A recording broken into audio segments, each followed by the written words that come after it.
பிரியமானவர்களை, ஆண்டவராகிய இயேசு கிறிஸ்துவின் நாமத்தினாலே இந்த நிகழ்ச்சியின் வழியாக உங்களை சந்திப்பதிலே நான் மகிழ்ச்சி அடைகிறேன். இந்த நாளிலும் இந்த நிகழ்ச்சியின் வழியாக ஆண்டவருடைய வார்த்தையை நீங்கள் கேட்கும்படியாக இந்த நேரத்தில் நம்முடைய சமூகத்திலே நாம் ஆண்டவருடைய சமூகத்திலே ஒப்புக் கொடுப்போம். ஆண்டவருடைய வார்த்தையை நாம் ஒவ்வொரு நாளும் பல செய்திகள் மூலமாய் நாம் கேட்டு வருகிறோம்.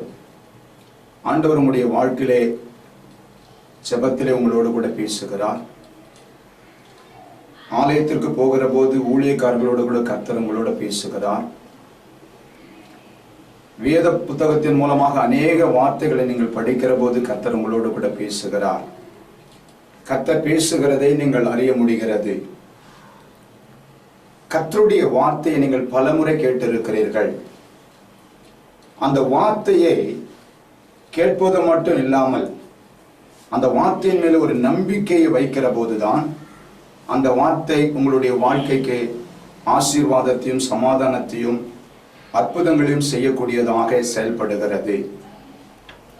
கர்த்தருடைய வேத வசனங்களை நாம் வாசிக்கிற போது கர்த்தருடைய வார்த்தையெல்லாம் ஆவியாயும் ஜீவனம் உள்ளதாயும் இருக்கிறது என்று வேதம் சொல்லுகிறது. கர்த்தருடைய வேத வசனத்தை கேட்பதோடு இல்லாமல் அதை நீங்கள் விசுவாசிக்கிற போது, அதன் மேல் நம்பிக்கை வைக்கிற போது அது உங்க வாழ்க்கையிலே கிரியை செய்யக்கூடியதாக இருக்கிறது. சங்கீதங்களின் புஸ்தகத்திலே தாவீது இவ்வாறு ஒரு வசனத்தை சொல்லுகிறார். கர்த்தருக்கு காத்திருக்கிறேன், என் ஆத்துமா கர்த்தருக்கு காத்திருக்கிறது, அவருடைய வார்த்தையை நான் நம்பியிருக்கிறேன் என்று சொல்லுகிறார். கர்த்தருடைய வார்த்தையை அவர் நம்பியிருப்பதாக சொல்லுகிறார். நாம் பலமுறை கர்த்தருடைய வார்த்தையை கேட்டாலும் சூழ்நிலை வருகிற போது, சூழ்நிலை நமக்கு எதிராக செயல்படுகிற போது, நம்முடைய குடும்பத்திலே வாழ்க்கையிலே சூழ்நிலைகள் வருகிற போது அந்த வார்த்தையின் மேல் நம்பிக்கை அற்று போனவர்களான ஒரு நிலையில் நீங்கள் மாறிவிடுகிறீர்கள். வேதத்திலே பார்க்கிற போது யாரெல்லாம் கர்த்தருடைய வார்த்தையை சூழ்நிலைக்கு அப்பாற்பட்டதாக விசுவாசிக்கிற போது, அந்த வார்த்தையை நம்பின போது அந்த வார்த்தை அவங்களுடைய வாழ்க்கையில அற்புதங்களை கொண்டு வந்திருக்கிறது. நம் வேதத்திலே பார்க்கிற போது யோவான் எழுதின சுவிசேஷத்தை நாம் வாசிக்கிற போது, யோவான் எழுதின சுவிசேஷம் 4ஆம் அதிகாரம் அதனுடைய 46ஆம் வசனம் முதல் 52ஆம் வசனம் வரையும் வாசித்து பார்ப்பீர்களானால் அங்கே கர்த்தருடைய வார்த்தையின் மேல் நம்பிக்கை வைத்த ஒரு மனுஷனை குறித்து பார்க்க முடியும். நான் அந்த வேத வசனத்தை வாசிக்கிறேன், நல்லா கவனமாய் கேளுங்கள். 47ஆம் வசனத்தை வாசிக்கிறேன். யோவான் எழுதின சுவிசேஷம் 4ஆம் அதிகாரம் 47ஆம் வசனத்தை நான் வாசிக்கிறேன்.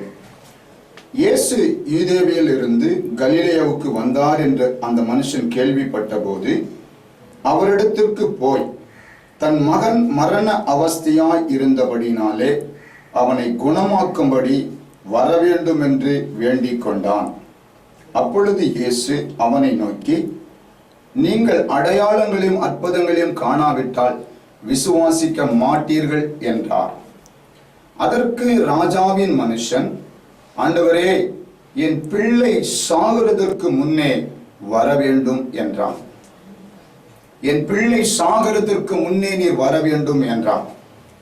இயேசு அவனை நோக்கி, நீ போகலாம், உன் குமாரன் பிழைத்திருக்கிறான் என்றார். அந்த மனுஷன் இயேசு சொன்ன வார்த்தையை நம்பி போனான் என்று வேதம் சொல்லுகிறது. இந்த மனுஷன் யார்? எப்பேற்பட்ட சூழ்நிலையில் வார்த்தையின் மேல் நம்பிக்கை வைத்தான்? இயேசுவின் வார்த்தையின் மேல் எப்பேற்பட்ட சூழ்நிலையில் அவனுக்கு ஒரு நம்பிக்கை வந்தது என்பதை இந்த வேதம் நமக்கு காண்பிக்கிறது.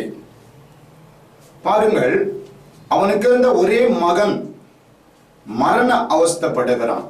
கொடிய வியாதினாலே மரண அவஸ்தைப்படுகிறதாக இயேசுவினிடத்தில் தகப்பன் சொல்லுகிறார். இயேசு அவனை பார்த்து சொன்னார், இயேசு அவனை நோக்கி, நீ போகலாம், உன் குமாரன் பிழைத்திருக்கிறான் என்றார். இயேசு சொன்ன அந்த வார்த்தை அவன் நம்பி போனான் என்பதாக வேதம் சொல்லுகிறது. ஒரு ராஜாவின் மனுஷன் அப்பொழுதுதான் இயேசுவை குறித்து கேள்விப்படுகிறான். இயேசு கப்பர்நகூமிலிருந்து கலிலேயாவுக்கு வருகிறார் என்று கேள்விப்பட்டு இயேசுவினிடத்தில் போய் தன் மகனை எப்படியாக காப்பாற்றி விடலாம் என்று சொல்லி போய் இயேசுவை அழைக்கிறான். இயேசு சொல்லுகிறார், நீ போகலாம், உன் மகன் பிழைத்திருக்கிறான் என்று சொல்லுகிறார். அவன் மகன் வீட்டிலே கொடிய வேதனைப்பட்டு கொண்டிருக்கிறான். மரித்து விடுகிற ஒரு சூழ்நிலையிலே மகன் இருப்பதாக தகப்பன் சொல்லுகிறான். அந்த சூழ்நிலை அவனை எப்பேற்பட்ட அந்த சூழ்நிலை அவனுடைய உள்ளம் எப்பேற்பட்டதாக இருந்திருக்கும் என்பதை குறித்து நீங்கள் கவனித்து பாருங்கள். தன்னுடைய மகன் வீட்டுக்குள்ள மரண அவஸ்தைப்படுகிறான். தன்னுடைய பிள்ளை வீட்டிலே மரணத்திற்கு போராடுகிற போது ஒரு தகப்பனுடைய சூழ்நிலை எப்படி இருக்கும் என்பதை நீங்கள் கவனித்து பாருங்கள்.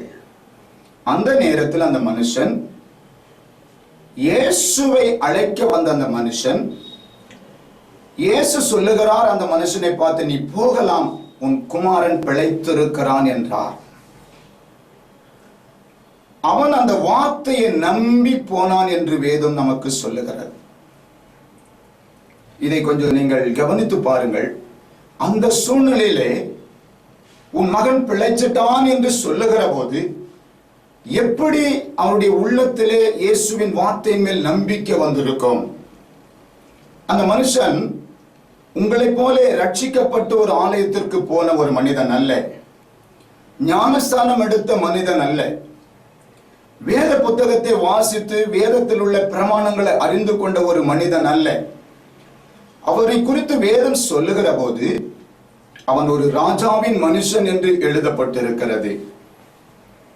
இன்றைக்கு நீங்கள் வேதத்தை வாசிக்கிறீர்கள், ஆலயத்திற்கு கடந்து போகிறீர்கள், அந்நிய பாஷையிலே நிரம்பி ஜெபிக்கிறீர்கள், ஆலயத்திலே போதகர்கள் பிரசங்கிக்கிற பிரசங்கத்தை, கர்த்தருடைய வார்த்தையை கவனிக்கிறீர்கள். ஆனால் சூழ்நிலை வருகிற போது அந்த வார்த்தையின் மேல் நம்பிக்கையற்றவர்களாய் மாறிவிடுகிறீர்கள். சூழ்நிலையானது உங்க வாழ்க்கையிலே தேவனுடைய வார்த்தையை சந்தேகிக்கக்கூடிய அளவுக்கு உங்களை கொண்டு போய்விடும். ஆனால் இவனுடைய சூழ்நிலையை பார்க்கிற போது, மரண அவஸ்தை மகன் படுகிற போது இயேசுவின் வார்த்தையின் மேல் அவன் நம்பிக்கை வைத்தானாம். இயேசுவின் வார்த்தையின் மேல் அவன் நம்பிக்கை வைத்து, வசனம் தெளிவாய் சொல்லுகிறது, 50ஆம் வசனம், இயேசு அவனை நோக்கி, நீ போகலாம், உன் குமாரன் பிழைத்திருக்கிறான் என்றார்.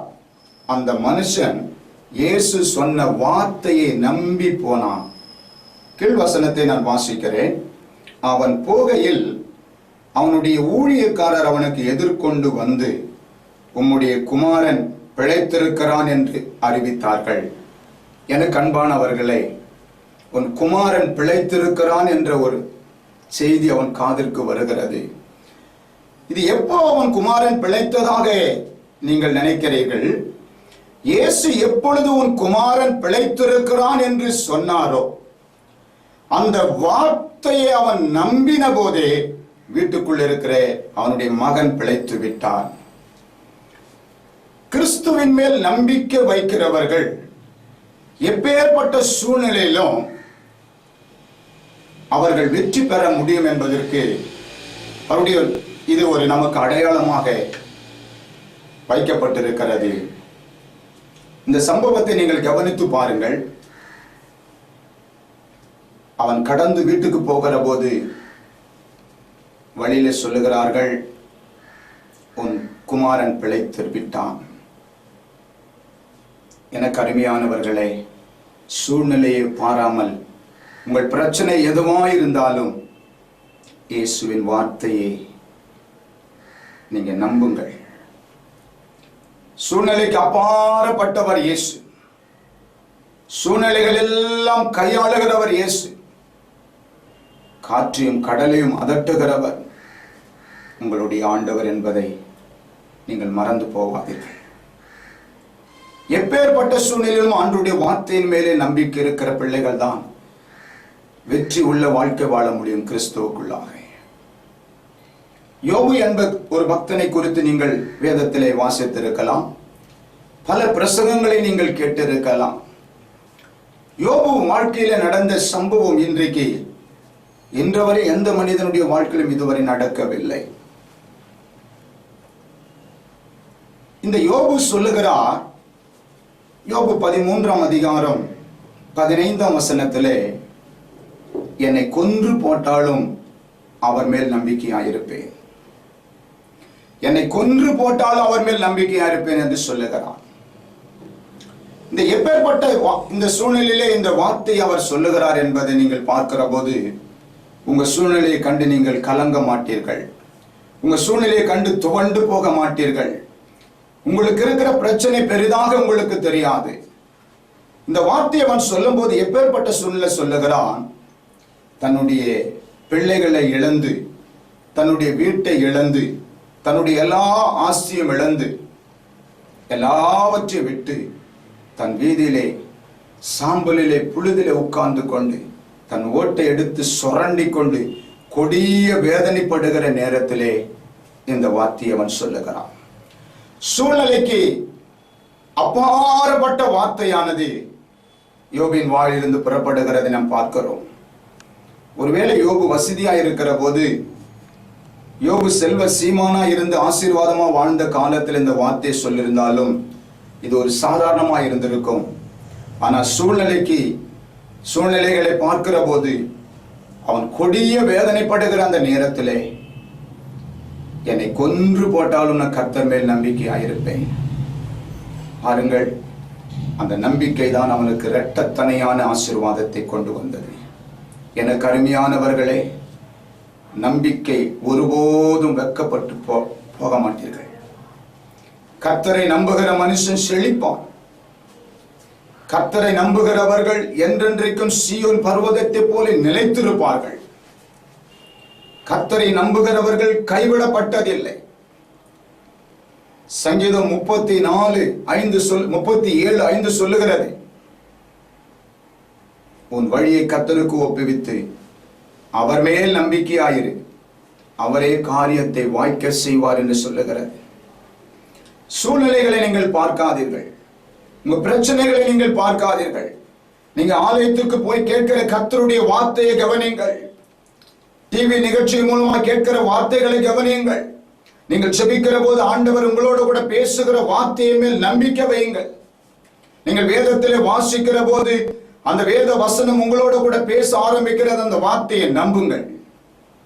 அதன் மேல் நம்பிக்கை வைக்கிற மனுஷன் அசைக்கப்பட்டு போவதில்லை. மனுஷனை நம்புவதை பார்க்கிலும் கர்த்தர் பேரில் பற்றுதலாய் இருப்பதே நிலம். இன்றைக்கு உங்க வாழ்க்கையிலே நீங்கள் எந்த சூழ்நிலையில இருந்தாலும் இயேசுவின் வார்த்தையின் மேல் நம்பிக்கை இருக்கட்டும். அன்றைக்கு ராஜாவின் மனுஷன் மேல் கர்த்தருடைய வார்த்தையின் மேல் அவனுக்கு நம்பிக்கை இருந்தது. யோபுவுக்கு சூழ்நிலைகள் மாறின போதும் கர்த்தருடைய வார்த்தையின் மேல் அவன் நம்பிக்கை கொண்டவனாயிருந்தான். ரோமர்ல நம்ம வாசிக்கிறோம். ரோமர் 4ஆம் அதிகாரத்திலே 21ஆம் வசனத்தை ரோமர் 4:21 வாசிக்கிறோம். ஆபிரகாம் தன் விசுவாசத்தில் பலவனமாய் இருக்கவில்லை. தேவன் வாக்குத்தத்தம் பண்ணினதை நிறைவேற்ற அவர் வல்லவராய் இருக்கிறார் என்று முழு நிச்சயமாய் நம்பி தேவனை மகிமைப்படுத்தி விசுவாசத்தில் வல்லவனானான் என்று வாசிக்கிறோம். அருமையானவர்களே, தேவன் மேல் நம்பிக்கை வைப்பீர்களானால் அவர் ஒரு நாளும் உங்களை கைவிட மாட்டார். ஒருபோதும் உங்களை கைவிட மாட்டார். நம்பிக்கை வீண் போகாது. நிச்சயமாகவே முடிவு உண்டு. உங்க நம்பிக்கை வீண் போகாது. இன்றைக்கு நீங்கள் எதற்காக நம்பி இருக்கிறீர்களோ அந்த நம்பிக்கையை கர்த்தர் உங்களை உறுதிப்படுத்துகிறார். தாவீது சொல்லுகிறபடி கர்த்தருடைய வார்த்தையை நம்பி நான் காத்திருக்கிறேன் என்று சொல்லுங்கள். காத்திருங்கள். கர்த்தர் உங்கள் வாழ்க்கையில் அற்புதங்களை செய்வார். மரிக்க வேண்டிய சூழ்நிலையில் இருந்த மகனை உயிர்ப்பித்த ஆண்டவர் உங்களுடைய காரியங்களும் உயிர்ப்பிக்கப்படும் என்று இந்த நாளிலே உங்களுக்கு சொல்லுகிறார். நீங்கள் நம்பிக்கை விட்டு விடாதீர்கள். நம்பிக்கையுடைய சிறைகளை அரணுக்கு திரும்புங்கள். இரட்டிப்பான நன்மையை நான் தருவேன், என்றைக்கே நான் தருவேன் என்று சகரிய புத்தகத்தில் நாம் வாசிக்கிறோம். நீங்கள் நம்பிக்கை வையுங்கள். கர்த்தர் உங்கள் குடும்பத்தில் உங்கள் வாழ்க்கையில் காணப்படுகிற எல்லா போராட்டமான சூழ்நிலைகளையும் மாற்றி உங்களுக்கு அற்புதம் செய்வார். God bless you. கர்த்தர் உங்களோடு கூட இருப்பாராக. நாம் செபிக்க போகிறோம். உங்களுக்காக நான் செபிக்கிறேன். கண்களை மூடி என்னோடு கூட ஜெபம் பண்ணும். பரிசுத்தமுள்ள நல்ல ஆண்டவரே, ஆசீர்வதிக்கப்பட்ட இந்த நேரத்திற்காக நாம் நன்றி செலுத்துகிறோம்பா. நம்பிக்கையில் சந்தோஷமாயிருங்கள், உபத்திரவத்தில் பொறுமையாயிருங்கள், ஜபத்தில் உறுதியாய் தரித்திருங்கள் என்று சொல்லியிருக்கிறீர் ஆண்டவரே. சூழ்நிலைகள் வருகிற போது உம்முடைய வார்த்தையை சந்தேகப்படாமல் உம்முடைய பிள்ளைகள் வார்த்தையின் மேல் நம்பிக்கை வைக்க கர்த்தருடைய ஆவியானவர் உதவி செய்வீராக, கிருபை செய்வீராக.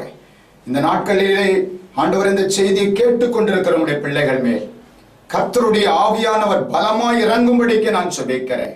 அவங்க வாழ்க்கையில நம்பிக்கை வருவதாக.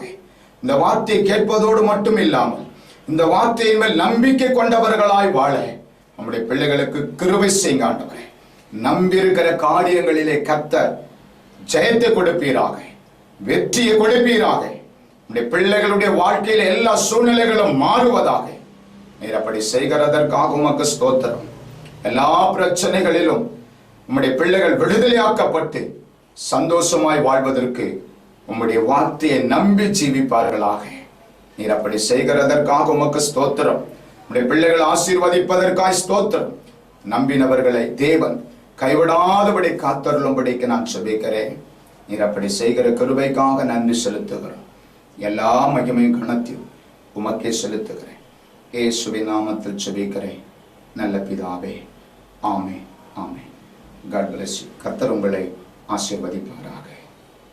ஆமென்.